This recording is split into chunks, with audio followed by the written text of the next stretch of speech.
Hello? If anyone can hear this, my name is Jonathan Darrell, and I need help. These things, they've taken over the island. Anyone, please, I have supplies, but... This is an automated message from ARC Corporation. There has been a safety breach. Mandatory curfew is in effect. Did you ever want to be a fisherman, stranded on a strange island on the Norwegian Sea with very strange things going on?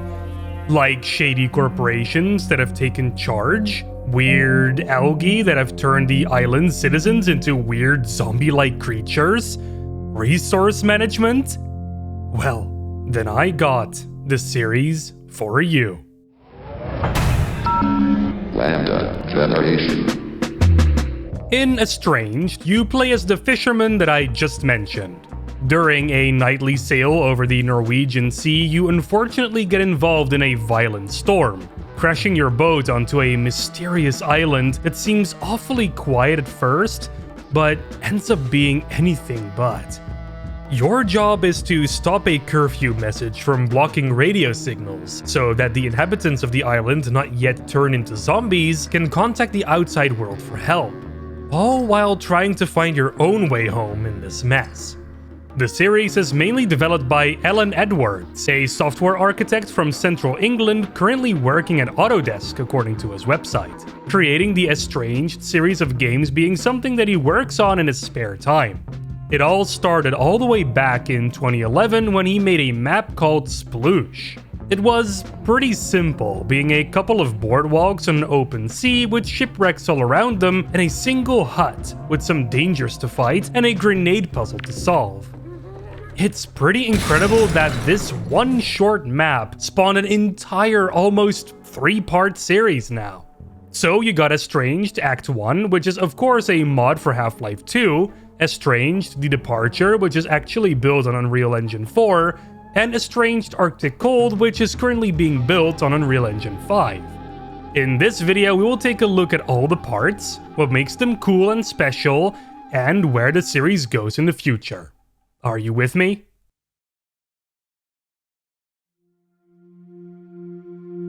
Let's start at the beginning, of course. Estranged Act 1 officially released in 2014 after having been in development since at least 2011.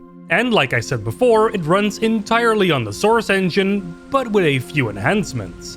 We'll get to those in a bit. First off, the story. And yes, there will be spoilers. After crashing on the mysterious island, you quickly want to fetch some help, but the nearby shed seems to have nobody inside of it. Maybe they went home for the night? Before exploring though, you find this newspaper laying about, talking about the lighthouse being decommissioned.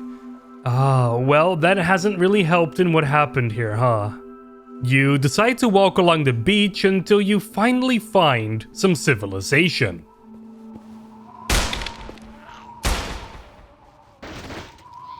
Hey, are you okay down there? Come on up. I run into a bit of trouble, so excuse the mess. That's some interesting parking, by the way. I'm John Darrell. I'm sorry you had to crash here of all places. The island is overrun. I was attacked after I managed to get a message out, but a company called ARC are blocking all communications with a damn curfew message. Look, take my gun. I don't need it anymore. You'll need to make your own way, though. Go out of the back door. It'll take you to a river. Follow the river to the nature reserve, and then you can follow the rails into Wentworth. I'm sure that's where it's coming from. Alright, off to Wentworth we go then. Because of course you decide to help John out here, with a gun in hand though. Because as you can already see all around John's cabin here, there are going to be many things in the way. On your way out the cabin's backyard, you also manage to find a flashlight. This will hugely come in handy for the darker spots.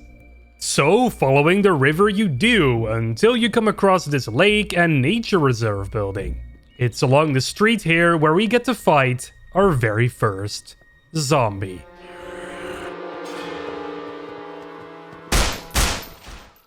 Wow, these things are fast. An experience richer now, you finally make it to a warehouse of some kind with a train cart inside of it. After booting up the power, you're finally able to take it straight to Wentworth safely.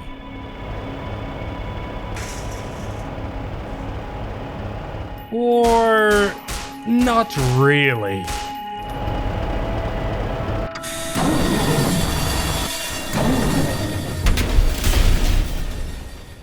Well, I guess you're back using the old leg wagon again. That means you need to proceed on foot, by the way. But hey, at least we're close to Wentworth, and this tunnel here is going to take you straight to it. Okay, well, into the sewers you go. Luckily, you're still a little bit moist from getting out of the shipwreck earlier, so all the water inside of the sewer should be a piece of cake to traverse. After going through a bunch of sewer tunnels, water treatment rooms, and door puzzles, you finally make it to this large space where we might finally have a chance of climbing out of this mess. But what you don't know is that this mess is about to get messier. Hey, don't move!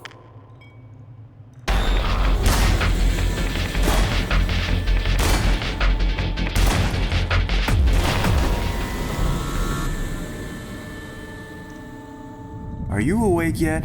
Hello? I'm talking to you. Yes, you. Gah, there we go. You feel alright? You sure? We wouldn't want you to get hurt again, now would we? You're quite the adventurer, aren't you? We've been tracking your movements ever since you entered the facility. Too bad you wasted your time. Speaking of time, my shift ended half an hour ago, so make yourself comfortable. You'll be dead by tomorrow anyway. Yeah, I don't think so, buddy.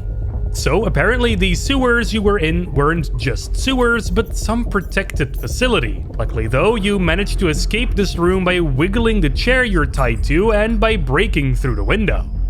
The guy has taken your gun, but luckily you find a hammer someone's dropped into this hole right here. So at least you're not completely defenseless. Your adventure through these underground tunnels / facilities / sewers continues. You go through big storage rooms, hallways with stairs that have weirdly big steps, ride dodgy elevators, and face plenty of zombies along the way to bop with your hammer. And along the way, you see these Tempest logos all over the walls. That corpo must be occupying this facility. You come across a locked gate that you have to find a key for. Luckily, it's in this office with windows right next to it, and you have a hammer, so no biggie. Oh, and don't jump into this water.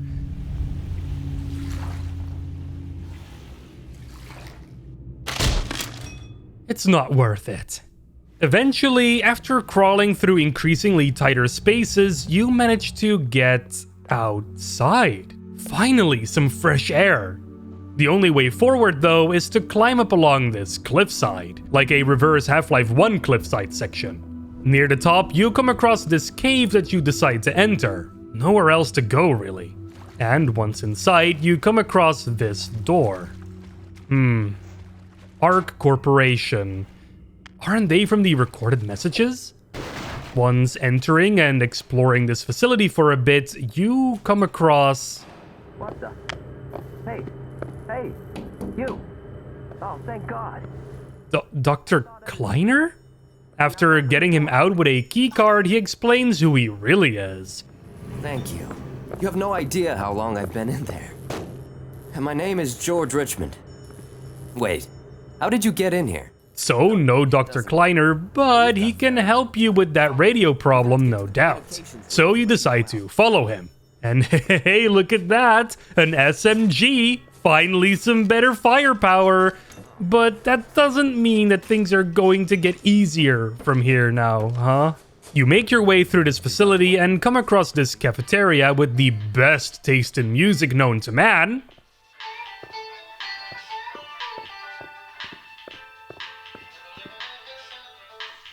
And also this important computer console where George has to check something. Damn it. The generator is close to overheating. We need it to be stable to use the communications equipment. Someone left themselves logged in upstairs. I can't do anything until their workstation is logged out. Can you go on up there and see if you can unlock it? Off you go to log off the computer. There are actually several floors you can explore here and computer terminals you can access with fun little Easter eggs and cat pictures to view. Pretty cool. Once you get to the computer we need to log off though, you have to insert a password. This guy's pet's name. Luckily you read his email for some reason and you know the dog's name is Alex. And there we go, you can log off now. Oh shit. Is this good? Hey, can you hear me? The power went out on your floor. I don't know if you can hear this, but the generator is stable now. I'll wait for you in the communications room. Just keep going, you'll find it. Okay, good. Off to the communications room then. There you are. Follow me. It should all work now. All right. I hope someone hears this. This is Professor George Richmond of the Arc West Testing and Research Facility. We are dealing with a localized outbreak and require immediate medical and military assistance. This is an automated message from Arc Corporation. Well, that's weird. There has been a safety breach. The message isn't coming from here. I wonder where on earth it's coming from. Unless... No. But that was decommissioned. There's a very old satellite station on the other side of the island, but it hasn't been used since the 70s. It must be. Only that transmitter's powerful enough to jam the signal. We've got to get there. Maybe through town. I think we can... We've got you two cornered. Open up. Quick, the ventilation shaft, go, now. Get to the satellite. This is all... Go. No, wait. I can explain. You see... You shut up. I want you to find that other guy right now. Go. Okay, not good. You got a new goal now, but these Arc men are definitely onto us now. Hopefully they won't be trouble. After doing some vent crawling, because it is a Half-Life 2 mod after all, you end up in this massive warehouse. And in this warehouse awaits the biggest challenge you faced so far. Guards.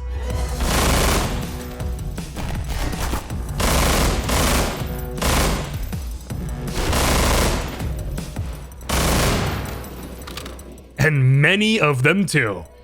Luckily, you got a good weapon by your side and not just a flimsy pistol or a hammer.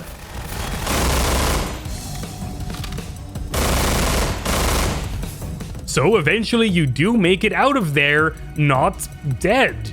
But there's another huge problem that you have to face right after this one. A locked gate. But there is a quick solution to this too. Alright, just gotta move this stick that way and oop, yeah, alright, okay, nice, there we go, yep. Now, you're free to move towards where you think the decommissioned satellite station would be. Did George say something about a town that we have to go through? Wentworth, probably? Let's go find that. But first, you decide to rest up in this shed over here.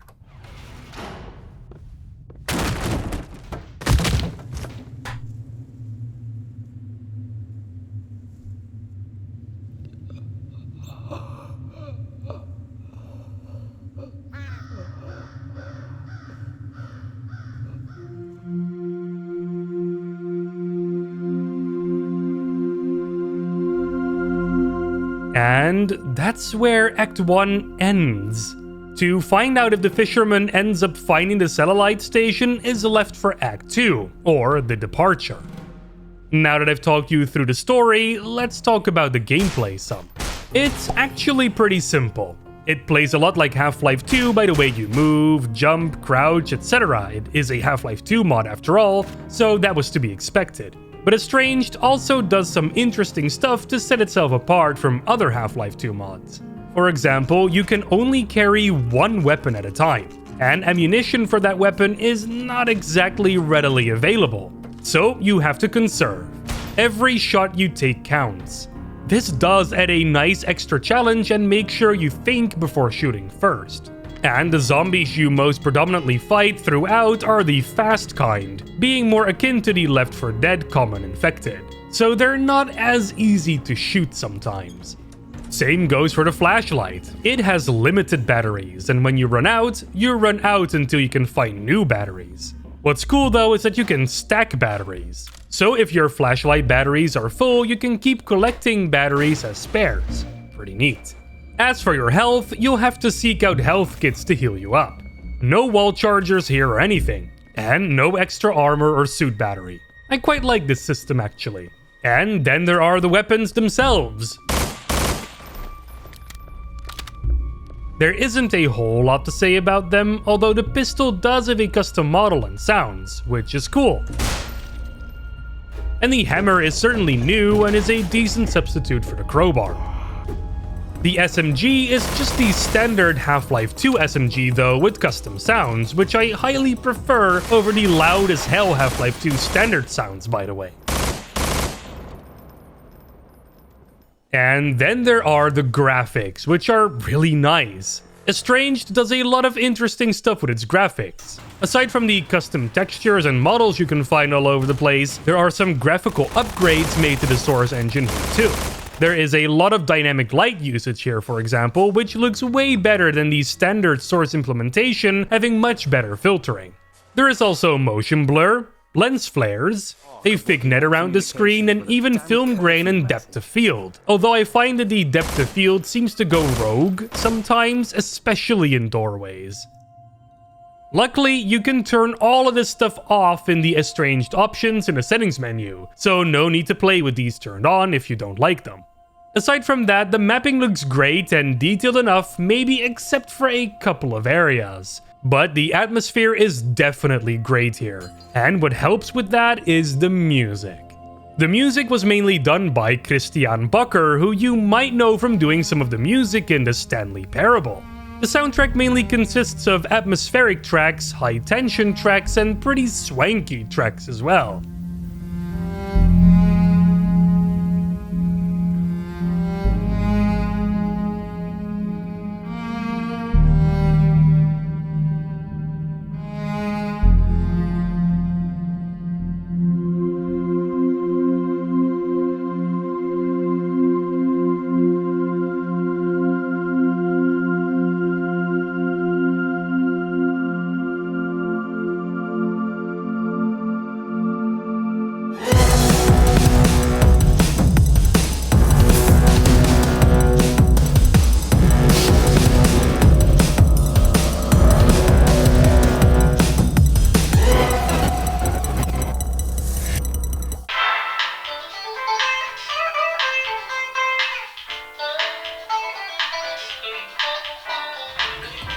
I've listened to the music a lot over the years, and some of them are still stuck in my head to this day. It's kind of that good. Anyway, I think I'm done talking about Act 1 right now. Let's continue the fisherman's story in Estranged: The Departure.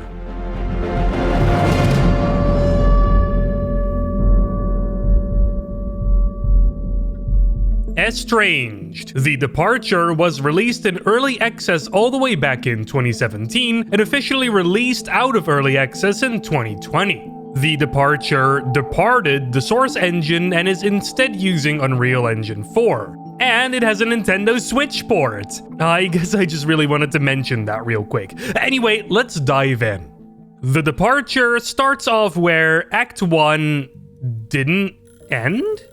Instead, you wake up in a cabin. Your cabin. Yeah, this seems to be the very beginning of the story. You have a bedroom, a living room, kitchen, bathroom including ducts, and a television that you can turn on.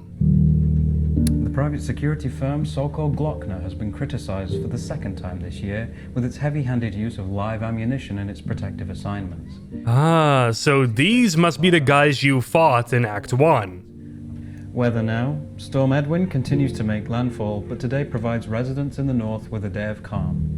Meteorologists are advising everyone in the area that the worst of the storm is yet to come, and Dang, looks like we probably shouldn't go out and sail the waters, huh? Because sailing during a storm doesn't sound like such a great idea. You decide to go outside and get some fresh air. Maybe check on your boat one more time to make sure it's all tied up safely and won't go anywhere. But for some reason, you can't resist just one more quick sail. Just one more. You'll be back on time. Right?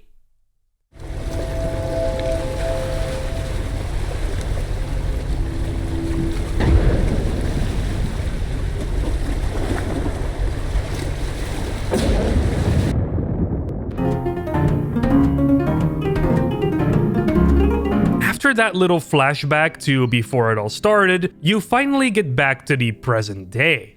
Still laying down in the hole that you fell through in that cabin, but you're still alive, and the only way to go right now is further down.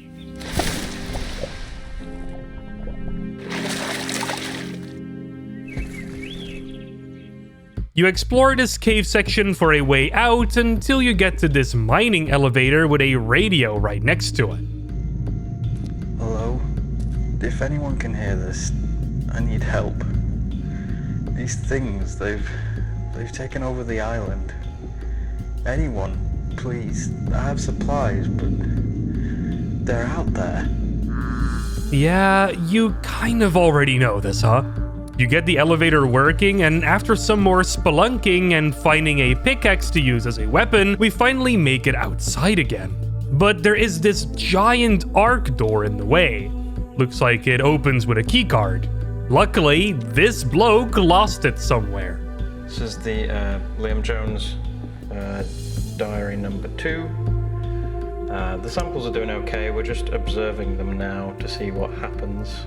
Also, Hawthorne, when you get the chance, I lost my security badge. But when you talk to the badge people, just say a fox snuck in and took my badge, and now I can't get into the main facility.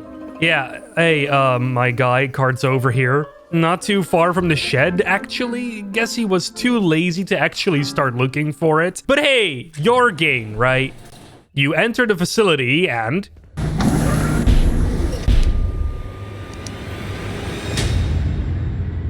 Welcome to Arc East. Please stand by for biological scan. Oh gosh, I hope it knows I'm human. Biological scan completed. No foreign material found. Ugh, thank goodness. Have a nice day.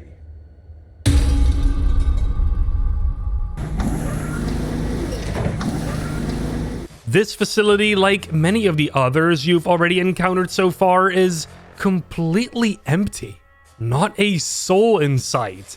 After wandering for a bit through the with bathroom tiles covered hallways of the basement, you finally make it to the much more cozy ARC offices. John Darrell still trying to make contact with the outside world.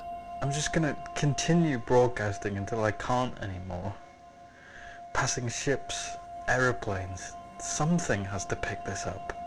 Don't worry, man. The fisherman's on it. You check out all the computers for interesting info and climb through a bunch of very shiny vents, and eventually you make it out into the lobby of Arc East and... Oh gosh. Turns out your assumption of being alone was, wrong. Escaping through the front door is a no-go, so you must go the same way that person was going.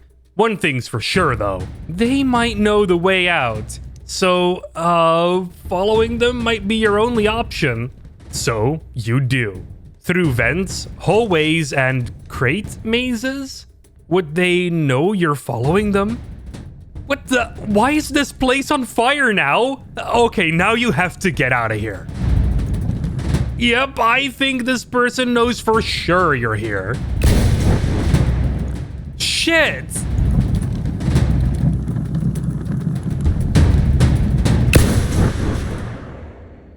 Huh. The music stopped? Are they gone? Yeah, they seem to be gone. And you can finally get out of this place now by opening the parking garage door. Finally, some fresh air again. Your only way forward right now is by following this rail for a short little while until you have to make a detour underground.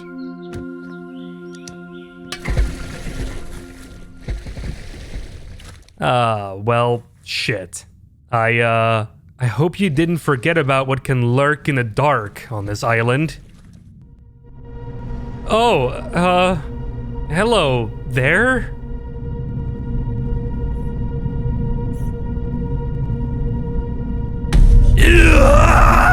Since your weapon broke, the only thing you can really do right now is flee.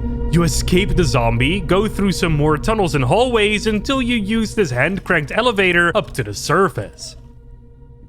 Oh, that looks fun. And hey, look, another shed. I'm sure only good things can come of entering random sheds on this island, right? Actually, in this case, yes. Because you find a pistol in one of the drawers inside the shed, along with a bunch of ammo for it. And you're going to need it, because this shed is, occupied.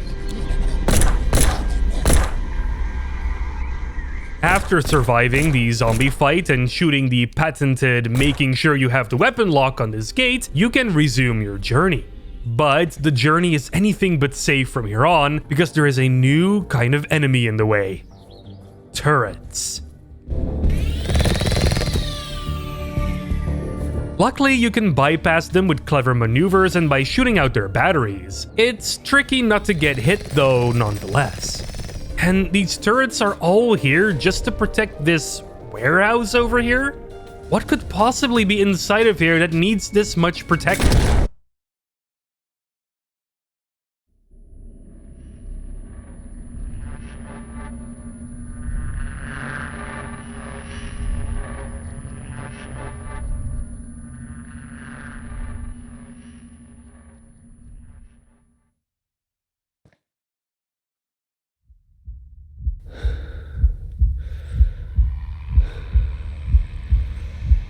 You thought we'd just let you keep wandering around the island, killing so-called Glockner personnel? You're a disgrace. You think you know what's going on here? You think it's something you can stop? You're an insect. An insect a multinational corporation like ARC has no problem swatting away. We took the liberty of searching your cabin over on the Shetland Isles. Really is too bad that the cabin burned up with your mangled body inside. Tell me who you're cooperating with. Otherwise, hell isn't a severe enough word that will describe the pain that will be put through.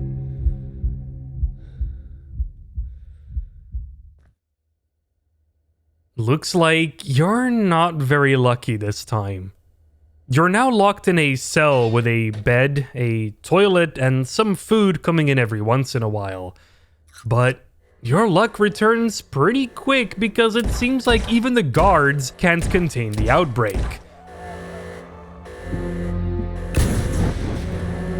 Ow. You use the vent to climb your way out of your holding cell. You arm yourself and you try to make a break for it. Looks like there aren't any guards left inside of whatever this new place is supposed to be.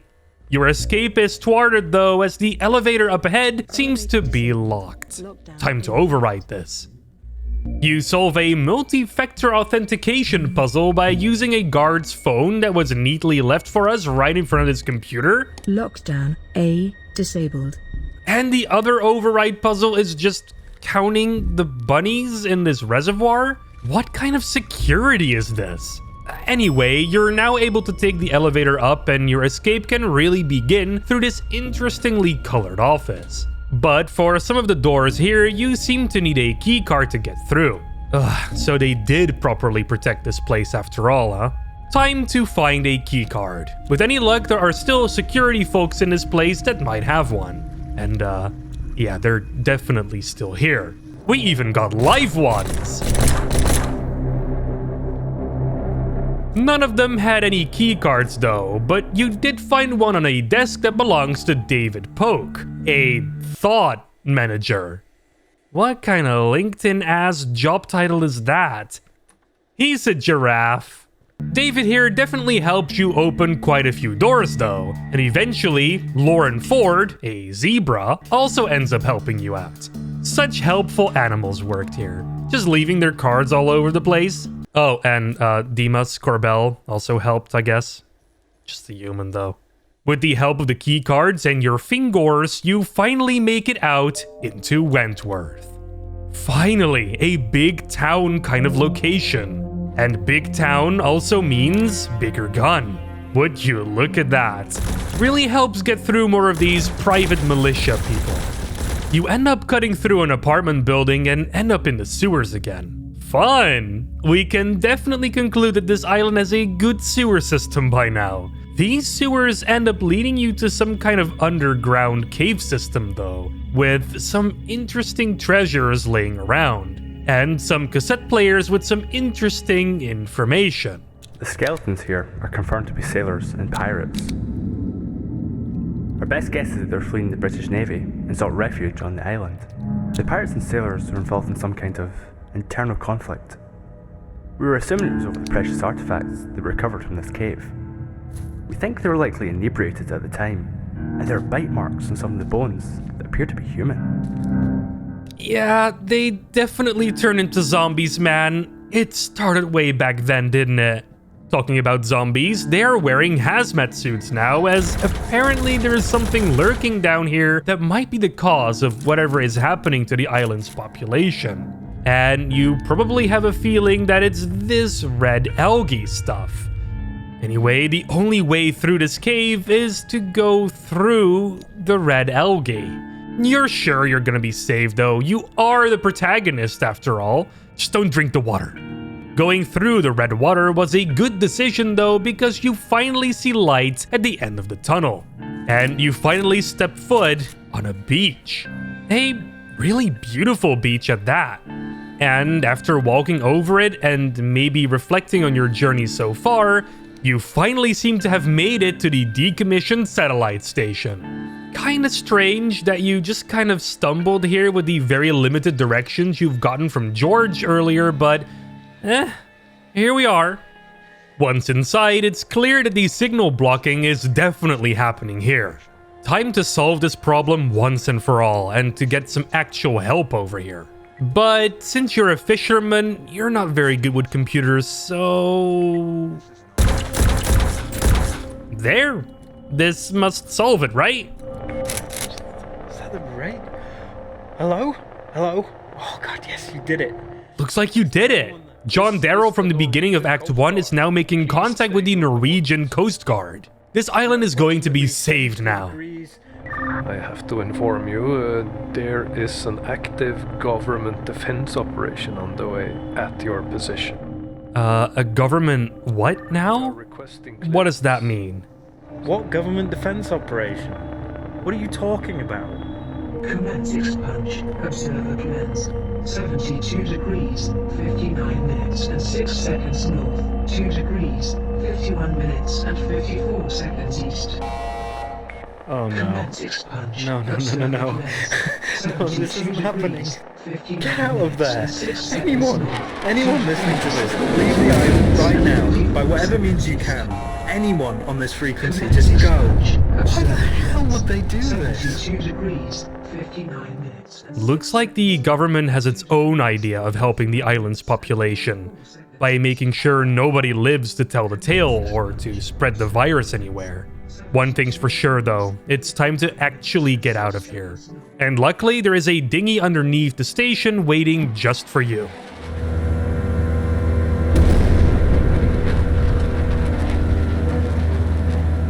Everything that you've done so far has led up to this, and it looks like it was all for nothing. The island was doomed the moment the outbreak happened, and a lonely fisherman wasn't going to change its faith. As ambitious as you were, there's only so much one man can do, only so much one man can withstand. So, this is it. Time to try and make it out alive so you can do one last thing. Tell this tale.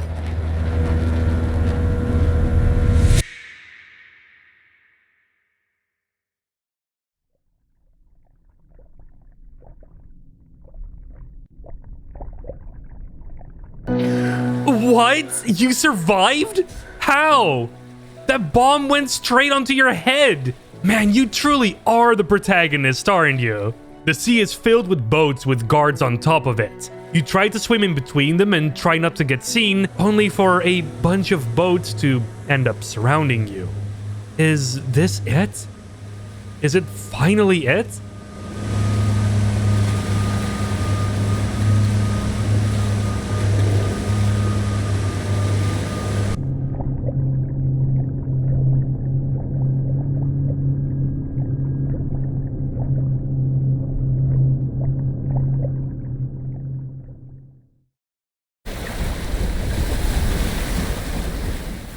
What? Where? How? Huh? Okay.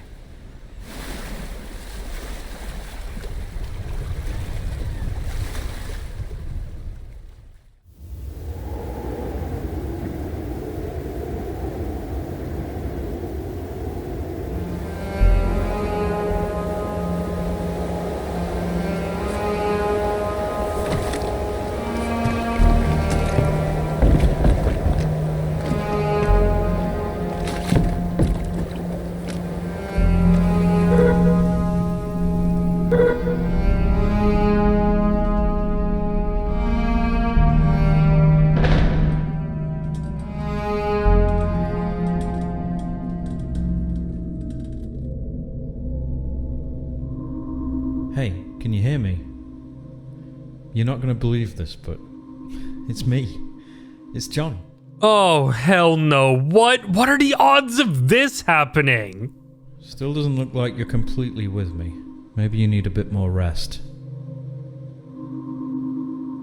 I'm gonna look around this place some more. When you wake up, we've got things to discuss. You wake up and finally decide to get your lazy ass out of bed. Looks like you traded the facilities of the island for a facility in the Arctic. What does this recording have to say? This is Jonathan Darrell. I'm recording this for whoever finds it. They can't cover up what happened on the island. I made it here on a dinghy after escaping a bombing by military aircraft. They wanted to destroy any evidence of what happened there. Finding this research station was nothing short of a miracle. I still haven't worked out exactly what this station is for and who owns it, but it was easy to get into and has lots of supplies. Looks like you and John are in the same pickle together. Best to try and make the best out of it for now and explore this facility some more, because what could possibly be lurking here in the shadows, right?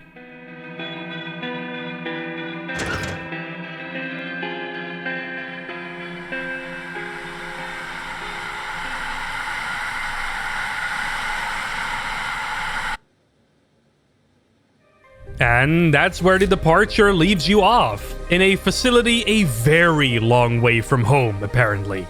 If your home is even still standing after those guards said they burned it down. Anyway, what's the departure, or Act 2, like then? Let's talk about gameplay first. It's actually pretty much the same as Act 1. All the mechanics are more or less still in place. You got limited ammo and flashlight batteries, and you fight a mix of fast zombie creatures and private militia people while also solving puzzles and exploring your surroundings in the downtimes. Now, of course, it's not exactly the same because we are on a different engine here entirely. I would say the combat mostly feels fine, albeit slightly floatier and maybe a little less impactful than the Source engine counterpart. The weapons also feel pretty good to use and have punchy sounds to them.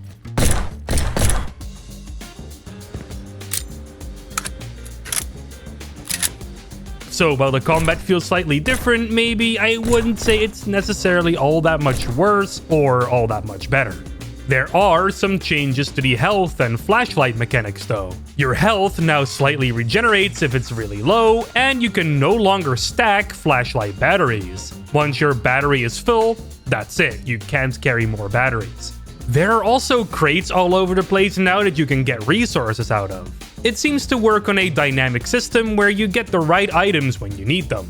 So if you're low on health, you get a health kit, and when you're low on ammo, you're more likely to find ammo. There's a bit of a flaw though, because a lot of the time I just end up opening crates that have nothing inside of them. Always pretty disappointing when that happens.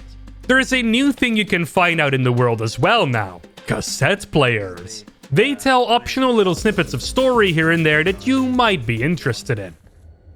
This is Liam Jones, the live sample security engineer on site. We've just admitted Dr. Frederick Prezella into the observation room.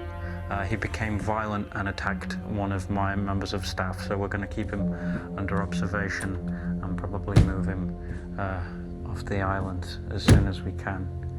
We're not sure what caused this.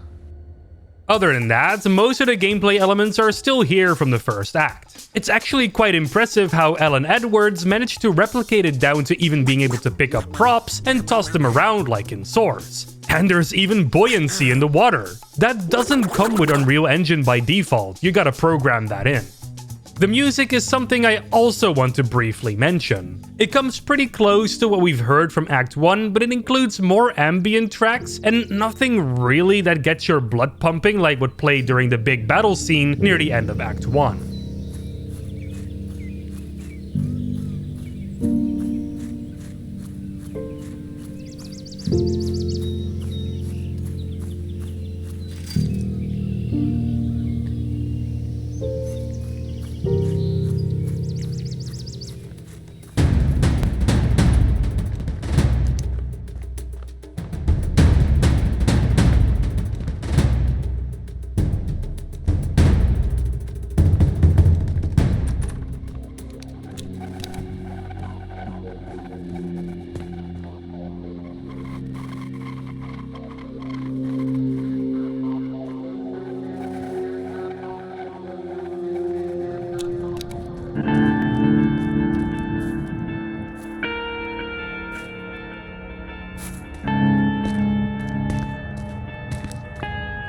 Alright, let's talk about the graphics now. They are actually pretty good. I mean, we're not on Source anymore.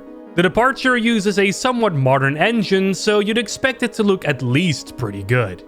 There is full dynamic lighting, everything is a lot shinier and brighter, and textures also look a lot sharper. The Departure doesn't depart too much from the Source engine look though. Especially indoor areas have that blockier, slightly less detailed look sometimes that Source is pretty well known for. Not sure if that's intentional, but you know, I kinda like the feel. And it sure helps out with performance. And because this is a modern engine, there are some modern technologies used here too, like level streaming. I kid you not, there doesn't seem to be a single loading screen in the entire game. All the levels are being streamed in as you go, which works wonders for the immersion. No more of this.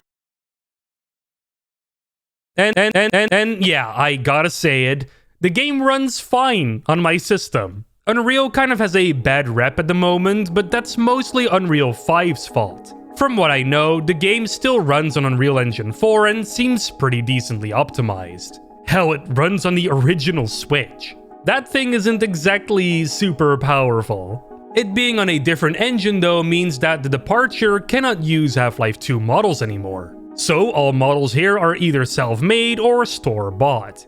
I definitely recognize these kitchen cabinet models from House Flipper, for example. Now, there is nothing wrong with buying pre-made assets, by the way, especially when you're making a game with very minimal help. These asset packs can be a huge time saver. But I can't help but find these cutscenes with humans being kinda stiffly animated slightly unnerving. Especially John at the end here. I'm sorry, but that doesn't look like John, man. Anyway, Estranged: The Departure is a pretty good sequel to Act 1 and leaves you wanting more in the end. And luckily, we're actually getting more.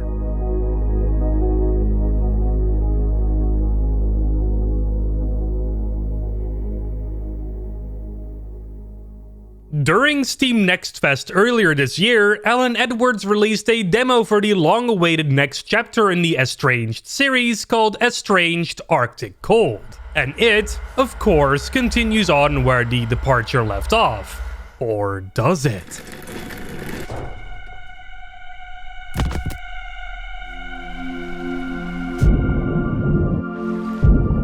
This demo actually starts you out at the very beginning of Act 1, with your boat crashed at this boardwalk and everything. And it continues like that until you meet John Darrell for the first time. Hey, are you okay down there? Come on up. This is Jonathan Darrell. I'm recording this message for whoever finds it. I won't let them cover up what happened. It was all so fast. The island was overrun, and I lost my family. Then the fishermen shipwrecked near to my hut, and it all changed. They eventually turned off the signal jammer, and I sent out an SOS message. Then the military sent their planes to destroy any evidence of what happened there. I managed to escape on a dinghy, and then, to my amazement, the fishermen washed up here too. They'd been in the freezing water for a while and couldn't wake up. That was a few days ago now. I need to find supplies. It's amazing we found this facility, but there's something a bit odd about it. I don't think it wanted to be found. After that though, you wake up in the Arctic facility again, being free to explore it a bit. The best thing here are the little robots around the place though, and they talk. Oh, hello again. It's you.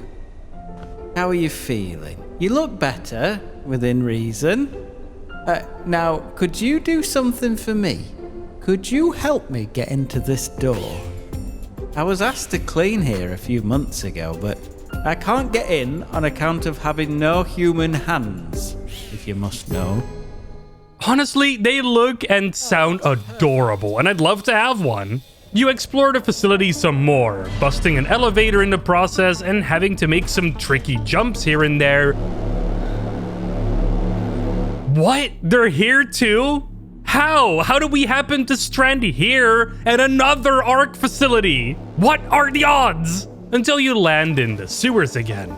Because, yes, this place also has sewers. You can't exactly seem to get out of the sewer water though, and this little robot who's meant to help you isn't really helping at all.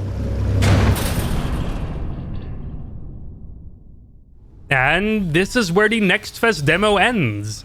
Hello. You've reached the end of the Next Fest demo. You can actually play this demo for free right now. According to the Steam page, it should be available until April, but it's currently mid-April as I'm writing this and the demo seems to still be available. So does that mean until the end of April? I guess we'll see. I'll put something on screen here if anything changes. In the background, Ellen Edwards is working hard on getting Arctic Cold out the door, at least in early access. And of course, I can't wait to see where this goes. I remember following the development of The Departure pretty closely when that was happening. Back then, it was still simply called Act 2. I even made some videos on it on an old, forgotten channel. I was that excited about it. And to see that the series is still being worked on with this new upcoming release is really cool, and I really admire that.